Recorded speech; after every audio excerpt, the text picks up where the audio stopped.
Every day. Come with me to go rate this Amala spot. I give it a 2 over 10. I give it a 4 over 10. The question is, okay, can you even make Amala?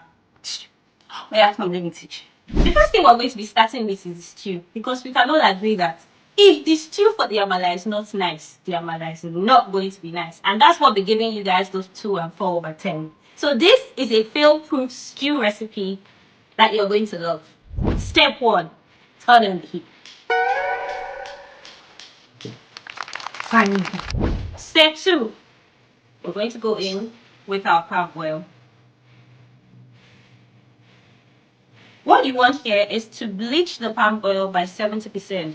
It's still going to be red, but you can start to smell it like it's bleached. Do you get that? Step 3, pepper mix. This is where a lot of you get it wrong. We're going to need bawa, deseeded. Make sure you remove the seeds. And then scotch bonnet. Tatache, deseeded. For the tomatoes, you don't need more than 1 or 2 for this quantity of pepper. Just a tiny bit of yellow pepper for heat and flavor. Don't skip it. The more the onions, the sweeter the stew. Yes, we're going to season this before we blend. Now the trick is to season this as you would your already cooking stew.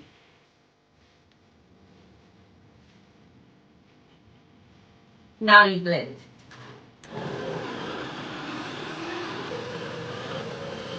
True.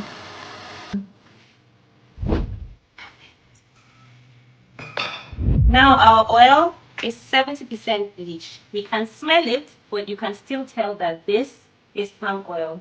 Your blended pepper mix goes in. You want to be careful.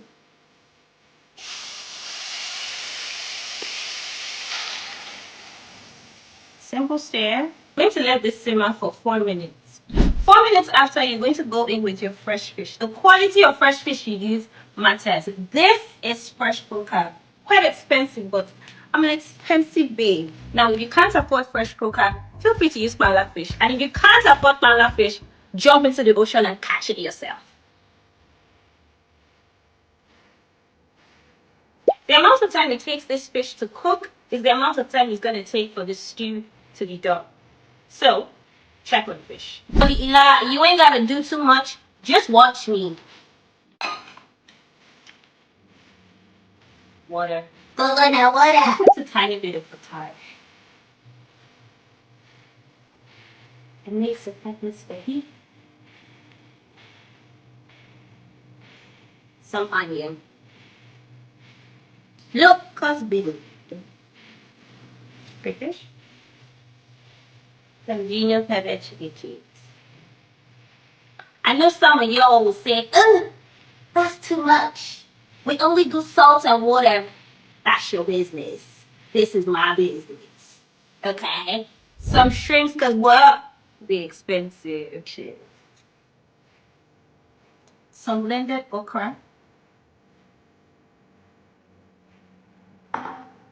And some chopped okra for more texture.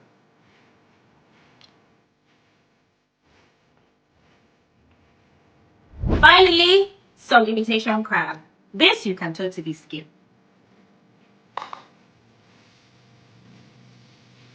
The guys ready? So the star of the show, that is the Amala. We're going to start with some water, some vegetable oil. Now, if you're trying to get your Amala to be silky smooth, you don't want to wait until the water is hot. Get a whisk. Take your egg ball.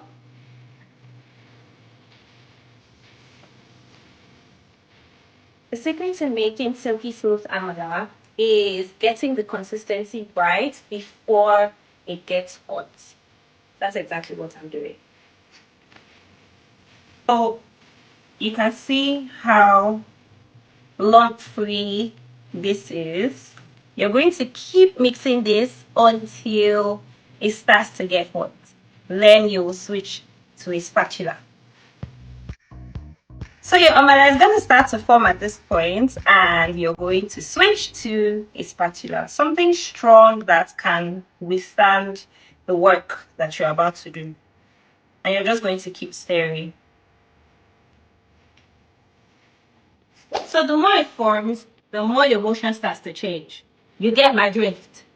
So now you can see that it has solidified. But at this point, don't get it twisted. Your amala is nothing close to ready. So you're going to do this.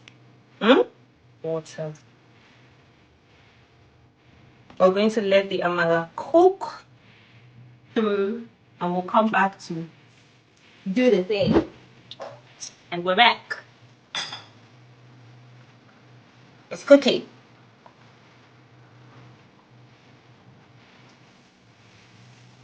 You want to be careful here so you don't burn yourself. So what you're doing is you're folding in so that the water continues to combine with your amala. We're hoping for a really soft consistency. That is why. You want it tougher, you use less water. It's my favorite part.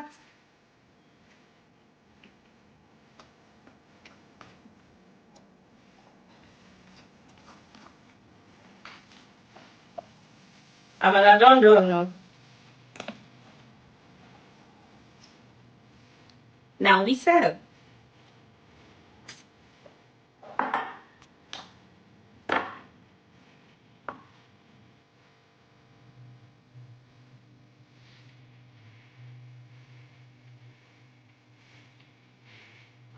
Food is ready. Now, okay, when are we going to break this over 10? Don't forget I taught you.